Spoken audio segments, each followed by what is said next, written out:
So here we go again with the age-old question.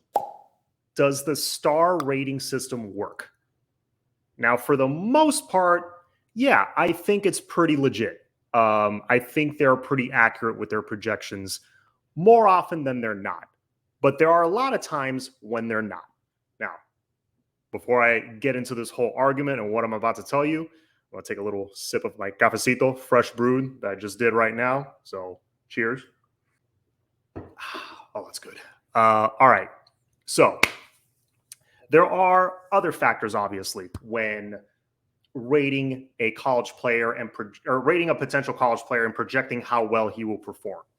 There are legitimate things they look at, but there are also things they look at that really have nothing to do with how he may perform on the college field. For example, they look at 7-on-7 performance a lot. They look at how many camps they attend. Their height and weight, how they might project in the NFL. It's a lot of stuff that to me really shouldn't matter as much, but goes into their ranking. Also, what colleges are offering them, if they played at a big school or not, and if they got a lot of eyeballs on them.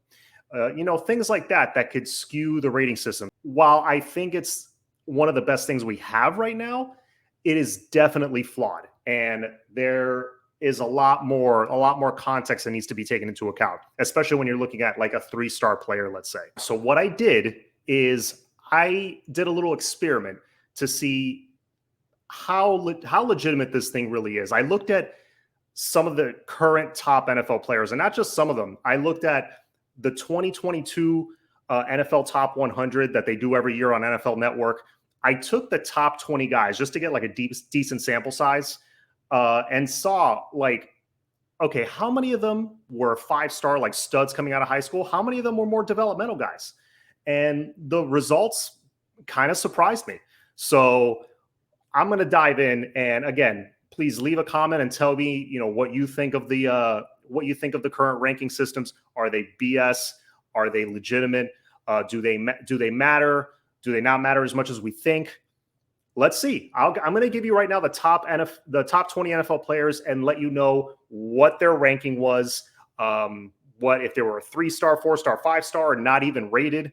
There are a couple of those to my surprise. So with that, I'm going to dive right in. I'm going to start with number 20. We got J.C. Jackson. Obviously, a great corner, one of the best in the league, elite player. He was a 4-star recruit, ranked number 136 overall. And he was the number 20 wide receiver in the country. All right. Solid rating, but at a totally different position. Next at 19, we got Deebo Samuel, another elite player, electric player, very dangerous with the ball in his hands.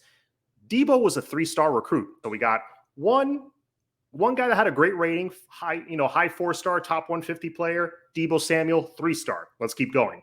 Then you got Shaquille Leonard. This dude was not even rated. One of the reasons he was not even rated is because he was 190 pounds coming out of high school. Now he's bulked up to like that 230, 240 range you need to be at.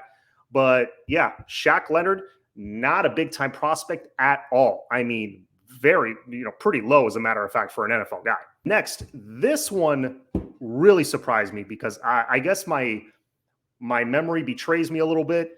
I could have sworn this dude was like a 4 or 5-star, like blue chip prospect. He wasn't. I'm talking about Justin Jefferson, elite wide receiver at the college level, coming out of LSU. Has had a great career so far in the NFL. Obviously, he's coming in close to top 15 in these rankings. Justin Jefferson, you ready for this? Was a 3-star recruit. Was ranked 2164 overall. He wasn't even in the top 2,000. Like, that's insane. And then you got a number 308 ranking as a wide receiver. So he was not even in the top 300 at his own position coming out of his own class. So that really surprised me. We all know what a stud Justin Jefferson is. Next, Micah Parsons. Okay, here was one 5-star recruit. I remember his recruitment. He was like the number 1 player in the country, number 2 player in the country, something like that. Micah Parsons, that's a legit one. That's one that they got right. Next, we got one of my personal favorites, the Cheetah, Tyreek Hill. They have him as a 4-star recruit, but as a JUCO guy. Remember, he started off as a JUCO kid. So people forget that sometimes before he went to Oklahoma State. Next, we got big time left tackle Trent Williams, 3-star recruit. Again, to my surprise, I could have sworn this was like another blue chip left tackle that everyone wanted. He was only a 3-star recruit, and he was rated 377th overall and the number 22 offensive guard in the country. Next, we have one of the best quarterbacks in the NFL, Josh Allen of the Buffalo Bills. He was a 3-star recruit, also a JUCO guy, and rated number 199. Again, JUCO, that's a separate ranking system altogether. So he was very much a developmental kid that had to go kind of hone his skills, and then he was ready for D1 college football. And even then, he didn't go to a big-time school.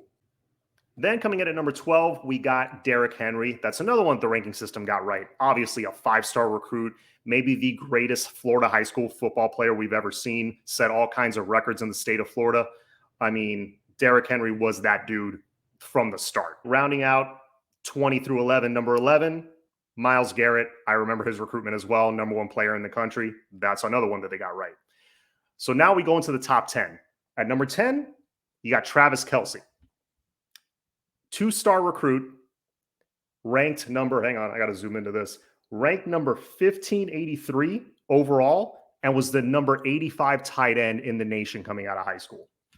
You're talking about arguably, when it's all said and done, the greatest tight end in NFL history, second only to his, former chief counterpart, Tony Gonzalez. Coming in at number 9, we got new Miami Dolphin, former Florida State Seminole, Jalen Ramsey. That dude, 5-star recruit, number 2 cornerback in the nation. They got that one right. And another elite QB. Look at this. Pat Mahomes, 3-star recruit. A guy that was not on a lot of people's radar, but the smart coaches knew his athleticism, the fact that he was a multi-sport athlete, they knew they could use him. They knew it at the college level. And then Andy Reid at the NFL level, he recognized something in him. A lot of people thought he was a reach in the first round. He was like, no, with the type of offense I want to run, that dude fits it perfectly. And that's something that when you're looking at the star ratings, that people don't take into account is fit. People just assume this 5-star stud athlete is going to fit whatever they want to do. No, not always, not necessarily. All right, now coming in at number 6, we got one of the Watt brothers, TJ Watt. TJ Watt was a 3-star recruit. All right, next. Number 5, Jonathan Taylor, one of the best running backs in the entire NFL. Very highly sought after in fantasy leagues and all that. 3-star recruit, number 24 running back in the nation. But with his strength and his size, he fit what Wisconsin wanted to do with their offense at the time. And look what he developed into. Then at number 4, we have one of my favorite players in the league, Cooper Kupp. Cooper Kupp, you ready for this? Didn't even receive a ranking. I think he was a walk-on, if I remember correctly, at his university. And in 2022, if you all remember, the year that they won the Super Bowl, he was rated, like statistically, you could argue he was the best receiver in the entire NFL that year. Now, coming in at number 3, you got future Hall of Famer, Aaron Rodgers. Also, 3-star recruit, was a late bloomer, developed that cannon of an arm late. If anything, he developed a lot of it when he was in the NFL. He dropped in the first round when he was with Cal. So they missed that one. At number 2, you got arguably the greatest, if not one of the greatest defensive players of all time, Aaron Donald. Aaron Donald, another one, undersized, underrated, 3-star recruit. And then finally, of course, we all know the story here, the GOAT, the greatest of all time, 7 Super Bowls. Tom Brady, not even rated as a recruit going to Michigan. So there you have it, folks. It surprised me a little bit, but now thinking back, it's like, well, it's kind of 50-50. You have a few that are your 5-star guys that, that were can't miss prospects coming out of high school. And then you got some 4-stars, and then you got some, not just 3-stars, you got some guys that were like walk-ons that didn't even receive a scholarship initially. So it's a good mix. I don't know if I'll ever go into the whole entire top 100, but I figured the top 20 is a nice sample size to give us, a good feel for how these things pan out when you get to the NFL level.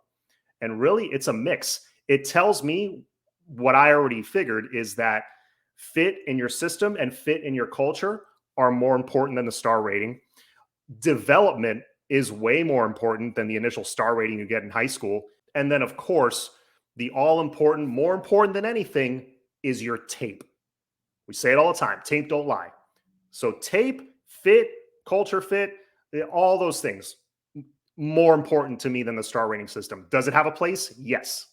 Obviously, you want more blue chippers than anything, but sometimes it misses, and this is living proof.